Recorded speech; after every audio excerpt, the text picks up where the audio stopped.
Every so often, a game comes out that is instantly beloved by the wider gaming community and regarded as an all-time classic. Clair Obscur Expedition 33 is the latest game to be included into that Pantheon of Legends. Currently sitting with the highest user score ever on Metacritic, Expedition 33 has set a new standard for modern RPGs in terms of storytelling, gameplay, and so much more. But of course, being a great game doesn't necessarily mean it has a great platinum trophy. There are other great games where the platinum is bogged down by activities that feel more designed to waste the player's time than actually provide an enjoyable experience. Where does Expedition 33 fall into that? Well, let's find out. Heads up, I will be spoiling the entire plot to this game in order to show my journey to the platinum trophy. You have been warned. Ever since I saw the first reveal trailer, I've been interested in checking this game out. It looked like it had everything that I was looking for. An emotional and hopefully rewarding story, engaging gameplay, a killer soundtrack, gorgeous graphics, and a unique setting with a belly pock style. I got the impression that this was how the classic PS1 JRPGs would have turned out if they were made today while taking advantage of modern resources. Something I felt was lacking in the modern era of gaming. I made sure not to see any additional trailers before the game's release, as I wanted to go in knowing as little as possible outside of that first trailer. Honestly, most of my favourite gaming experiences have come from this, and I didn't want Expedition 33 to be an exception. The game starts off with you controlling Gustave on a rooftop in the starting section area of Lumiere. Lumiere itself plays an important purpose in more ways than one, as it introduces the player to both key story and gameplay features. Along with some interactions with his adopted younger sister Maëlle to set up the plot, but also introduced to a tutorial to the game's combat mechanics. Maëlle does play a significant role in the game, but I'll get to that later. We quickly learn that today is an annual event known as the Gomage, and the entire town is preparing for it. Gustave meets up with his former flame Sophie as they decide to go to the Gomage together while reflecting on the time they had both together and apart. The game does a good job of getting you quickly invested. This is reinforced by several gameplay elements included at the Gomage Festival, including the combat and context for a few other characters. This immersion is important as the event involving the paintress becomes a massive gut punch. Every year, a giant figure in the distance known as the paintress reduces the giant number as seen on the monolith by 1, which causes anyone on or above that age to disintegrate into nothing, including Sophie. This very much sets the tone for the rest of the game and what the remaining characters are fighting for. Gustave, meanwhile, is part of a group known as the Expeditioners, a team that sets out each year to find a way to defeat the paintress and break the annual cycle of misery. The prologue ends with the sending off party with the Expeditioners. While not emphasized here, you can acquire an item called the Old Key. If you want to platinum the game in one playthrough, you need to obtain this for an item later on. After a few minigames and some somber interactions, the Expeditioners set off from Lumiere, the hopes of a dying society weighing on their shoulders, and the first trophy pops for completing the Lumiere section.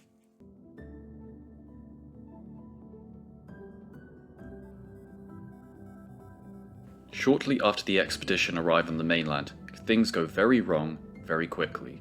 They're attacked by a mysterious older man who seems unaffected by the Gomage. Most of them are slaughtered and the few survivors are scattered.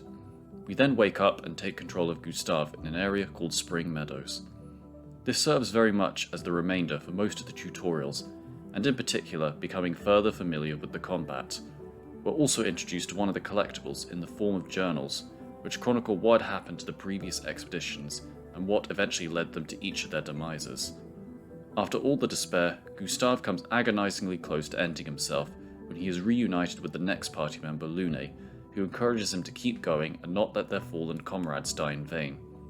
They agree to keep going and find more survivors, and eventually see a flare in the distance. We progress through the remainder of Spring Meadows before finding another survivor just as he gets slaughtered by the boss of this area. During this fight, we obtain 2 trophies at once, the first for breaking an enemy, and the second for using Gustave's overcharge ability at max level. It should be noted that every character that joins the party will have a combat-based trophy that I'll have to achieve, but we'll see them go as time goes on. We defeat the enemy, and both Gustave and Lune agree to continue on to find the others. Thus, we finish traversing Spring Meadows, and a trophy for doing so pops. We then see the overworld for the first time, which is very much inspired by the classic RPGs of the PS1 era. This, in all honesty, is a refreshing change from the normal open world presentation we normally get these days. I did some exploring to battle enemies and find items before entering the next area called Flying Waters in order to find Mael. Before moving on, I just want to say how gorgeous this area is. Like everything else in this game, you can tell how much love and care was put into crafting this zone. We fight a few new enemies and progress further before gaining another trophy for breaking something called a paint cage. There are about a dozen of these in the game with different zones, but only one is technically required for the trophy. We reach a door which takes us to a place called the Manor, where we are reunited with Mael, as well as being introduced to a being called the Curator. Him, and as well as the Manor, will play a larger role later on, but for now we leave with Mael in tow and make it through the remainder of Flying Waters, hence another trophy pops for doing that. We set up camp for the first of many times. Here, we get some of the most moving scenes in the entire game, and is often the centre point for those heart-to-heart conversations between the characters. We also find the Curator again, who has the ability to upgrade our weapons, and spend Lumina points for more space for skill pictos to use, which we take advantage of to gain 2 trophies for doing both of those for the first time. In the camp, you'll notice a record player sitting in the corner, which we can use to play records we collect throughout the game, and, like the journals, are needed in order to obtain the platinum. And admittedly, it is nice to listen to some of those tracks during downtime in camp. While exploring the camp, we trigger an optional cutscene, which also pops a trophy as well. It should be noted that at various points throughout the game, Mael sees visions of the white-haired man from earlier, but doesn't understand the meaning of what he is saying at this point. Spoilers, it is massive for a number of reasons later on. After leaving camp, we reach the next area called the Ancient Sanctuary, where another trophy pops while fighting a mime for Mael, using one of her skills on a marked enemy while in virtuose stance. And later on, we obtain Lune's combat trophy for consuming stains for 4 turns in a row.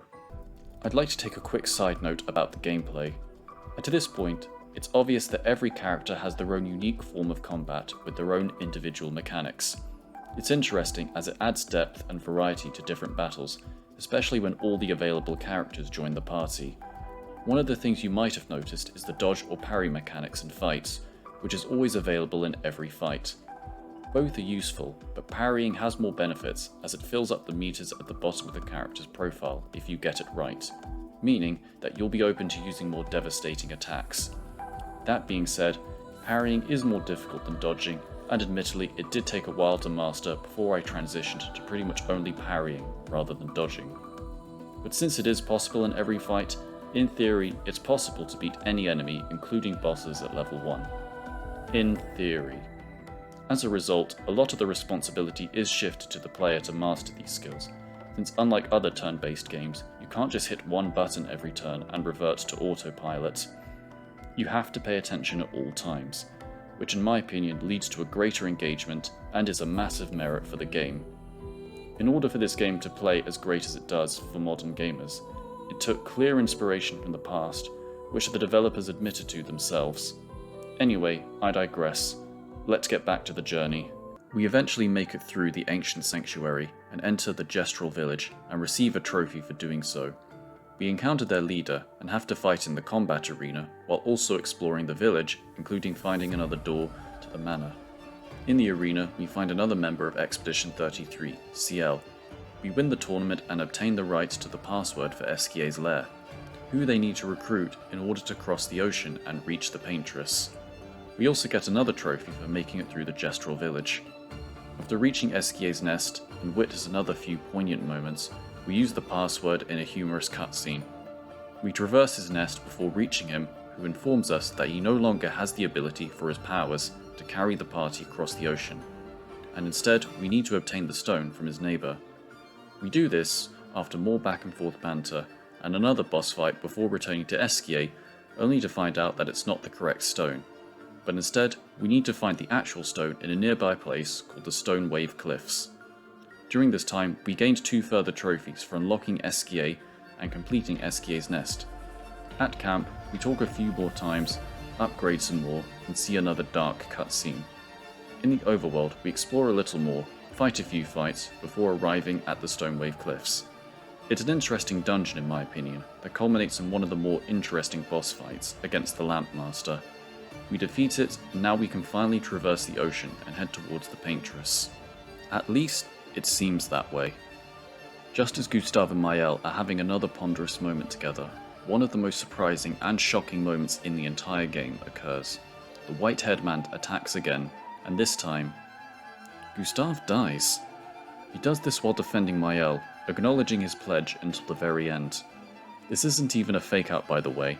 Gustav dies and remains dead for the rest of the game. It shocked me as Act 1 is named after him, and the fact it is done as early in the game as it is. Especially after all the time we had invested into him, and his relationships with the other characters. Once again, the white-haired man approaches Mael, obviously knowing something she doesn't, but perhaps should know, until someone else by the name of Verso intervenes and gives the party enough time to escape. They do, and as the cutscene fades to black, another trophy pops for completing the Stonewave Cliffs. We later reconvene back at camp with the surviving characters, trying to cope with the loss of their fallen comrade. Mael in particular is not taking it well. Later on, Verso joins them in the camp and adds some additional context, including that the white-haired man is called Renoir, and explains that he wants to protect the paintress in order to protect his immortality, hence why he attacks expeditions. Verso also explains that he has grown tired of his immortality and wants to end it by defeating the paintress. The expedition is understandably skeptical, but ultimately agrees to let Verso join them, marking the end of Act 1.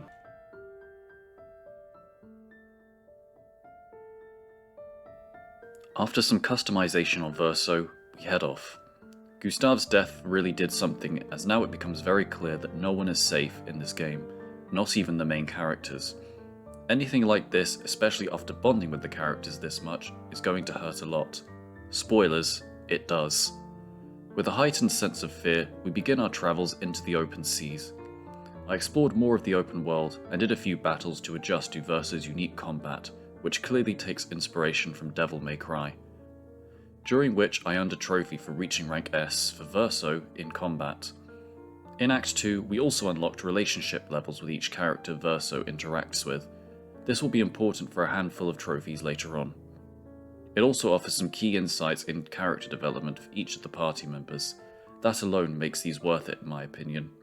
Eventually, we reached the next story area called the Forgotten Battlefield, where we encountered a pretty tough boss but ultimately persevered. We were then able to lay Gustav to rest in a nice spot. We start a sequence that finally shows how much the expedition truly valued their fallen comrade. Mael in particular says some moving things. Afterwards, we obtain a trophy for making it through the Forgotten Battlefield. Later on, at the insistence of Verso, the expedition recruit a friend of his, Monaco. Some of my favourite dialogue in this game is actually the banter between him and Verso.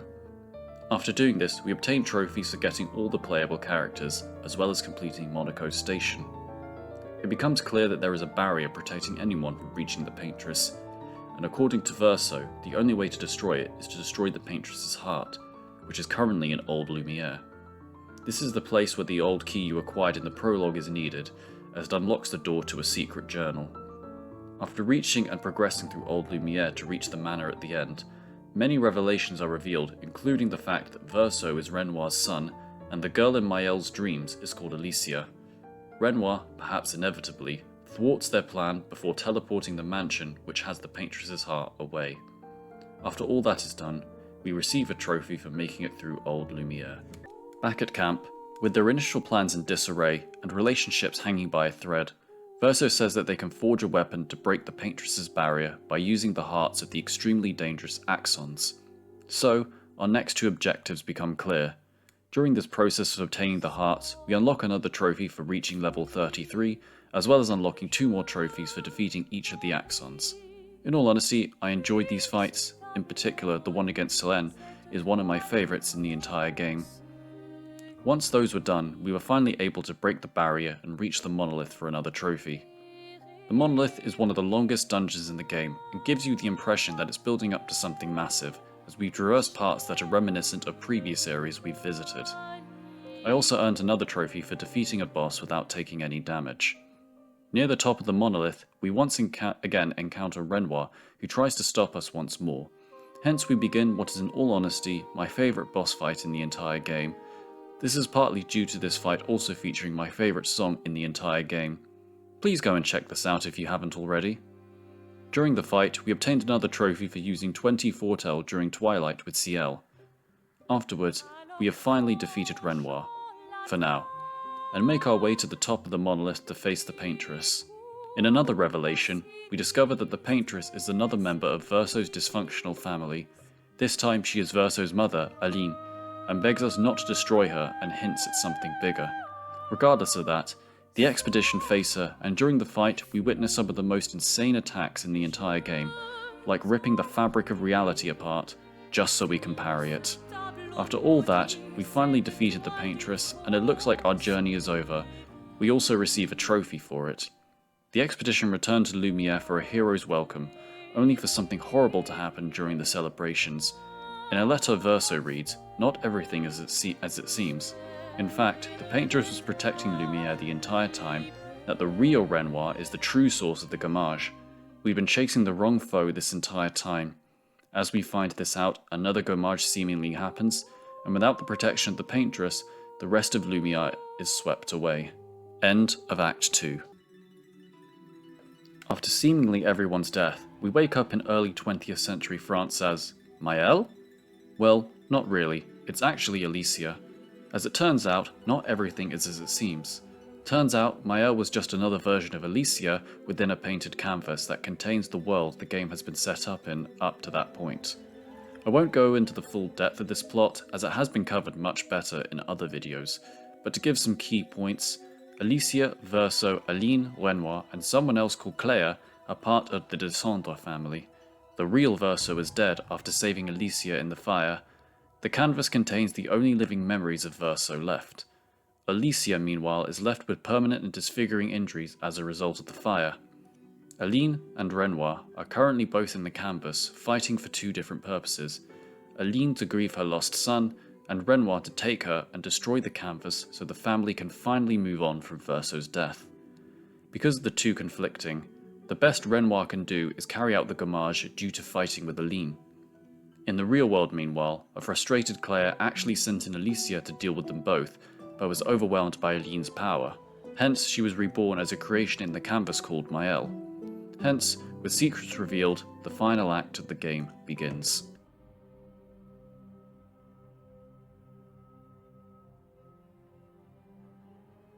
After that flashback, Alicia awakens in what is left of Lumiere. We reunite with Verso, who admits he wished to end the paintress in order to finally die. Alicia, meanwhile, wants to protect the canvas world, and the reasons for both of their conflicting motives will become more apparent in the final section. After escaping from Renoir, they reconvene at camp, and Alicia uses her newly discovered painter powers to revive the rest of the expedition with the intent of defeating Renoir and saving the canvas world. Another trophy popped for returning to Lumiere. At this point, we have two options. We can return to Lumiere to begin the final sequence, or explore the remainder of the world, as it is entirely open for us to do so now. I did do some exploring at first, and delved into a few areas. During this time, I unlocked another combat trophy for Monaco for casting an upgraded skill 4 times in a row. After a while, I decided to finally go back to Lumiere to face Renoir one more time, and finish this phenomenal story. It was interesting exploring the world fully, but as a word of warning, the final area in Lumiere was clearly designed with about level 50 in mind, so if you do explore the world first and level up a bit before taking this on, you'll likely feel overpowered. After making it through Lumiere one more time, we arrived at the final boss, Renoir. We're treated to some more story dialogue and moral dilemmas before the fight truly begins. After another top-notch fight with a great score, Renoir is finally defeated. He explains that he wanted to destroy the canvas so he could bring Alicia and Aline back out, and they can finally move on after grieving. Although after some more emotional moments, he finally concedes defeat and leaves the canvas expecting Alicia's return. Just when you think it's over, there's one more fight, and who you face depends on your choice. Remember how I mentioned earlier about Verso and Alicia's conflicting goals? Well, it all catches up now. Elicia wants to remain in the canvas, as she feels like there is no life for her back in the real world given her injuries. Verso realizes this too and tries to convince her to leave, informing her that her prolonged stay will eventually kill her, hence believing it's for the best for her to leave and finally destroy the canvas. This leads to a final fight where you have to choose between Elicia or Verso, which leads to one of two endings. Ultimately, I chose to side with Verso and defeat Elicia, sending her out of the canvas. The remaining party members who stay behind have varying reactions as the world in the canvas eventually disappears.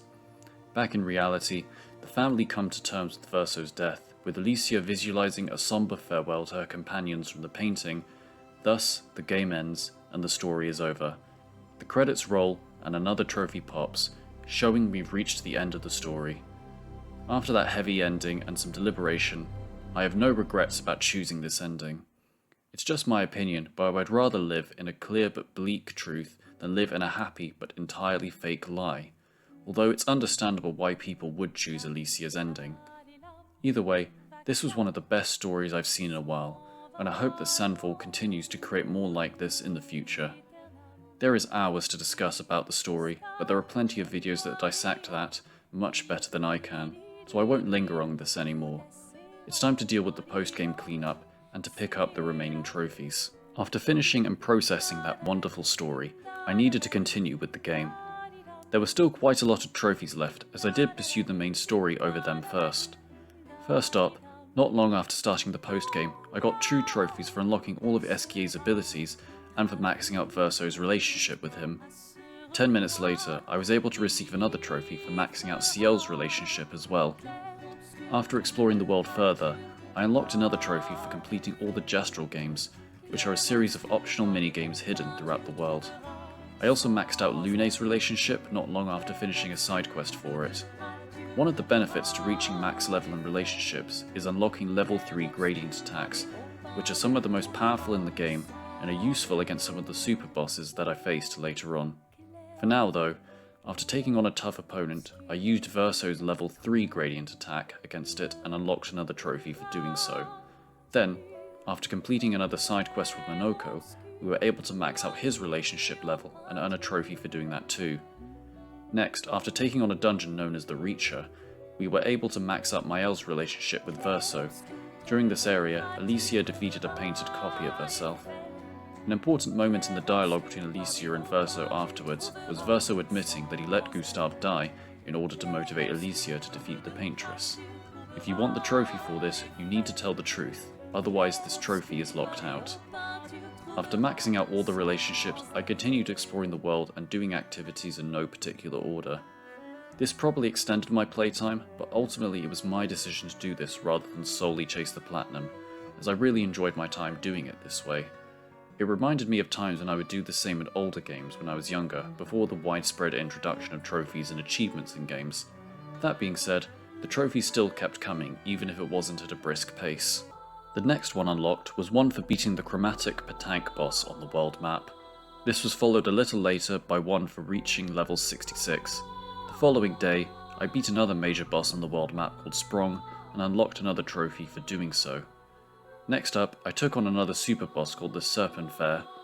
This was the first of the optional bosses that I had trouble with and lost multiple times to, and not the last.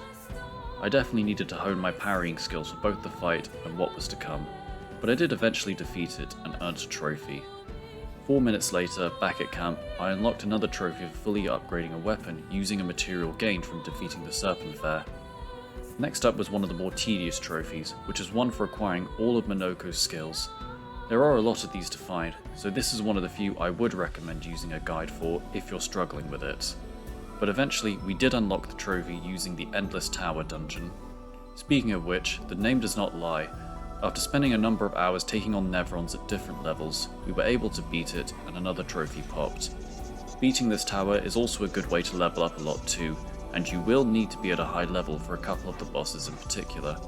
Later on, we unlocked a trophy for finishing all the Nevron quests, which are quests you'll find at various dungeons in the world, as well as unlocking another trophy for finding all of 9 lost Gestrals on the world map. After exploring further, we came across these doors of light, which took us to the painting workshop. Going through each one unlocked a piece of the puzzle, which eventually leads to a boss fight against the Lampmaster. Defeating him will pop another trophy for doing so. We then reach a dungeon called the Flying Manor, which is home to another optional but tough boss. This one is none other than the painted version of both Verso and Esier's sister, Clair. After one of the toughest fights in the entire game against her, there is an emotional reunion in the cutscene afterwards, before she voluntarily erases herself from the canvas. And another trophy popped afterwards. She may have been tough, but she was not the hardest boss in the game. That honour goes to the next one. Without a shadow of a doubt, outside of the collectible trophies, the longest trophy to obtain, as well as the longest boss fight to face, was Simon. Yes, I'm dedicating an entire section to this fight. He does serve somewhat of a connection to the main story, as he was part of the first expedition, Expedition 0, and does have a connection to Verso. But apart from that, he serves as the game's secret post-game super boss that's obligatory in almost every RPG. He would have been one of the last trophies anyway, as he is only accessible in the post-game, and for good reason. He has multiple forms and phases, and can completely wipe out your party in the blink of an eye, and he does that anyway, as in one of his phases he wipes out the entire party, meaning your backup duo need to be prepared as well for this. Besides that, look at his attacks! They border on the ridiculous at times, and you will be wiped out if you haven't mastered dodge or parry yet. He was the boss I was alluding to earlier when I mentioned how important it was to master those qualities. I know that there are setups and builds you can find online to take him out relatively easily, but I didn't want to do that. I wanted to say I genuinely beat this boss without help. Whether that was to my detriment or not is out of the question. So I spent several hours fighting him, changing my builds and party order a few times, while mastering parrying his attacks during this time. Eventually I was able to reach a level of confidence in facing him, and after a few more goes with the current build, I finally defeated Simon. What I appreciate about this is even without overpowered builds, it is possible to beat every enemy in the game due to the dodge and parry mechanics, so you could never truly claim that the game never gave you a chance of winning in the most challenging of fights. Anyway, the trophy for beating Simon popped. This was a sign that I was nearly at the end. At this point, I had 4 trophies remaining. I decided to knock out the remaining collectibles in the form of the journals and the records. At this point, I had most of them, so it didn't take long to find the remaining ones, so it didn't feel as long as I thought it would be. What did feel long, however, was the penultimate trophy, which was reaching level 99. I have to admit, this was my least favourite trophy in the entire game because of how tedious it is. Since there were no more super bosses or missions, and I was only at level 90 with over 2 million XP still remaining, I had to grind it out in the Renoir's Drafts dungeon. I'm not fond of these types of trophies if there isn't anything meaningful content that gets you to the highest level, and unfortunately Expedition 33 runs out of steam towards the end. Which is a shame, as I genuinely loved nearly every moment up to this point. But in the grand scheme of things, it is a nitpick, but it's probably more noticeable because of how close to the platinum I was. Anyways, after a couple of hours of grinding, I finally reached level 99 and the trophy for doing so popped. That left one trophy, which ironically could have easily been one of the first, but it also required starting a new playthrough.